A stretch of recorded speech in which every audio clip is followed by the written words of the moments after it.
Cien años de soledad, página 24, audio número 9. En cierta ocasión, meses después de la partida de Úrsula, empezaron a suceder cosas extrañas.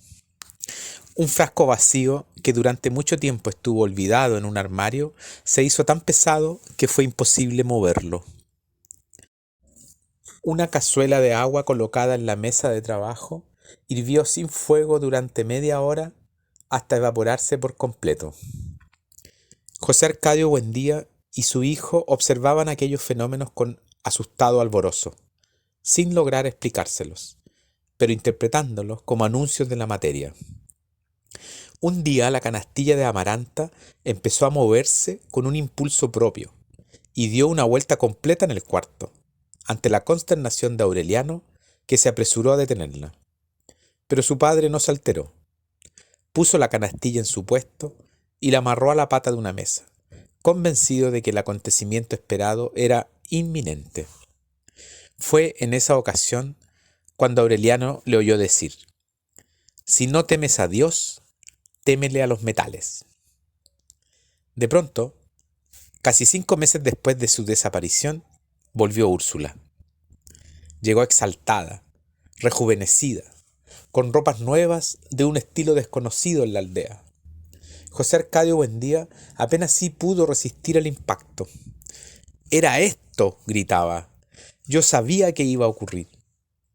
Y lo creía de veras, porque en sus prolongados encierros, mientras manipulaba la materia, rogaba en el fondo de su corazón que el prodigio esperado no fuera el hallazgo de la piedra filosofal, ni la liberación del soplo que hace vivir los metales, ni la facultad de convertir en oro las bisagras y cerraduras de la casa, sino lo que ahora había ocurrido, el regreso de Úrsula. Pero ella no compartía su alborozo. Le dio un beso convencional, como si no hubiera estado ausente más de una hora, y le dijo: «Asómate a la puerta». José Arcadio Buendía tardó mucho tiempo para restablecerse la perplejidad cuando salió a la calle y vio la muchedumbre. No eran gitanos, eran hombres y mujeres como ellos, de cabellos lacios y piel parda, que hablaban su misma lengua y se lamentaban de los mismos dolores. Traían mulas cargadas de cosas de comer, carretas de bueyes con muebles y utensilios domésticos, puros y simples accesorios terrestres puestos en venta sin aspavientos por los mercachifles de la realidad cotidiana. Venían del otro lado de la ciénaga, a solo 2 días de viaje, donde había pueblos que recibían el correo todos los meses y conocían las máquinas del bienestar. Úrsula no había alcanzado a los gitanos, pero encontró la ruta que su marido no pudo descubrir en su frustrada búsqueda de los grandes inventos. Capítulo 3. El hijo de Pilar Ternera fue llevado a casa de sus abuelos a las 2 semanas de nacido. Úrsula lo admitió de mala gana, vencida una vez más por la terquedad de su marido, que no pudo tolerar la idea de que un retoño de su sangre quedara navegando a la deriva. Pero impuso la condición de que se ocultara al niño su verdadera identidad. Aunque recibió el nombre de José Arcadio, terminaron por llamarlo simplemente Arcadio, para evitar confusiones. Había por aquella época tanta actividad en el pueblo y tantos trajines en la casa, que el cuidado de los niños quedó relegado a un nivel secundario. Se les encomendaron a visitación una india guajira que llegó al pueblo con un hermano, huyendo de una peste de insomnio que flagelaba a su tribu desde hacía varios años. Ambos eran tan dóciles y serviciales que Úrsula se hizo cargo de ellos para que la ayudaran en los oficios domésticos. Fue así como Arcadio y Amaranta hablaron la lengua guajira antes que el castellano, y aprendieron a tomar caldo de lagartijas y a comer huevos de araña sin que Úrsula se diera cuenta, porque andaba demasiado ocupada en un prometedor negocio de animalitos de caramelo. Macondo estaba transformado.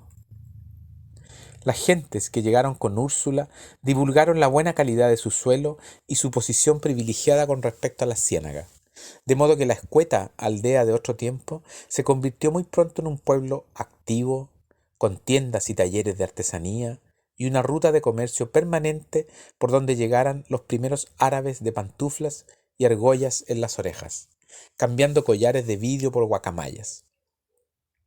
José Arcadio Buendía no tuvo un instante de reposo. Fascinado por una realidad inmediata que entonces le resultó más fantástica que el vasto universo de su imaginación, perdió todo interés por el laboratorio de alquimia. Puso a descansar la materia extenuada por largos meses de manipulación y volvió a ser el hombre emprendedor de los primeros tiempos que decidía el trazado de las calles y la posición de las nuevas casas, de manera que nadie disfrutara de privilegios que no tuvieran todos. Adquirió tanta autoridad entre los recién llegados que no se echaron cimientos ni se pararon cercas sin consultárselo, y se determinó que fuera él quien dirigiera la repartición de la tierra. Cuando volvieron los gitanos saltimbanquis, ahora con su feria ambulante, transformada en un gigantesco establecimiento de juegos de suerte y azar, fueron recibidos con alborozo porque se pensó que José Arcadio regresaba con ellos. Pero José Arcadio no volvió, ni llevaron al hombre víbora que, según pensaba Úrsula, era el único que podría darles razón de su hijo. Así que no se les permitió a los gitanos instalarse en el pueblo ni volver a pisarlo en el futuro, porque se los consideró como mensajeros de la concupiscencia y la perversión. José Arcadio Buendía, sin embargo, fue explícito en el sentido de que la antigua tribu de Melquiades, que tanto contribuyó al engrandecimiento de la aldea con su milenaria sabiduría y sus fabulosos inventos, encontraría siempre las puertas abiertas. Pero la tribu de Melquiades, según contaron los trotamundos, había sido borrada de la faz de la tierra por haber sobrepasado los límites del conocimiento humano.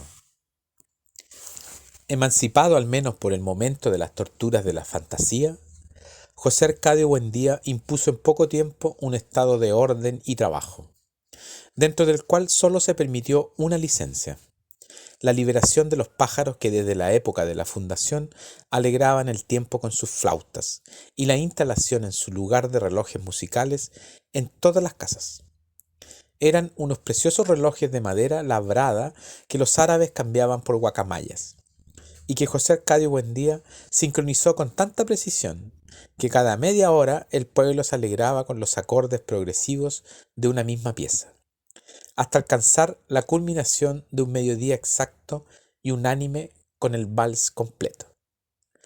Fue también José Arcadio Buendía quien decidió por esos años que en las calles del pueblo se sembraran almendros en vez de acacias, y quien descubrió sin revelarlos nunca los métodos para hacerlos eternos. Muchos años después, cuando Macondo fue un campamento de casas de madera y techos de zinc, todavía perduraban en las calles más antiguas los almendros rotos y polvorientos, aunque nadie sabía entonces quién los había sembrado. Mientras su padre ponía en orden el pueblo y su madre consolidaba el patrimonio doméstico con su maravillosa industria de gallitos y peces azucarados, que 2 veces al día salían de la casa ensartados en palos de balso, Aureliano vivía horas interminables en el laboratorio abandonado, aprendiendo por pura investigación el arte de la platería. Se había estirado tanto que en poco tiempo dejó de servir la ropa abandonada por su hermano y empezó a usar la de su padre, pero fue necesario que Visitación les cosiera alforzas a las camisas y sisas a los pantalones, porque Aureliano no había sacado la corpulencia de los otros. La adolescencia le había quitado la dulzura de la voz y le había vuelto silencioso y definitivamente solitario. Pero en cambio le había restituido la expresión intensa que tuvo en los ojos al nacer. Estaba tan concentrado en sus experimentos de platería que apenas si abandonaba el laboratorio para comer. Preocupada por su ensimismamiento, José Arcadio Buendía le dio llaves de la casa y un poco de dinero, pensando que tal vez le hiciera falta una mujer. Pero Aureliano gastó el dinero en ácido muriático para preparar agua regia y embelleció las llaves con un baño de oro. Sus exageraciones eran apenas comparables a las de Arcadio y Amaranta, que ya habían empezado a mudar los dientes y todavía andaban agarrados todo el día a las mantas de los indios, tercos en su decisión de no hablar castellano, sino la lengua guajira. No tienes de qué quejarte, le decía Úrsula a su marido. Los hijos heredan las locuras de sus padres. Y mientras se lamentaba de su mala suerte, convencida de que las extravagancias de sus hijos eran algo tan espantoso como una cola de cerdo, Aureliano fijó en ella una mirada que la envolvió en un ámbito de incertidumbre. «Alguien va a venir», le dijo.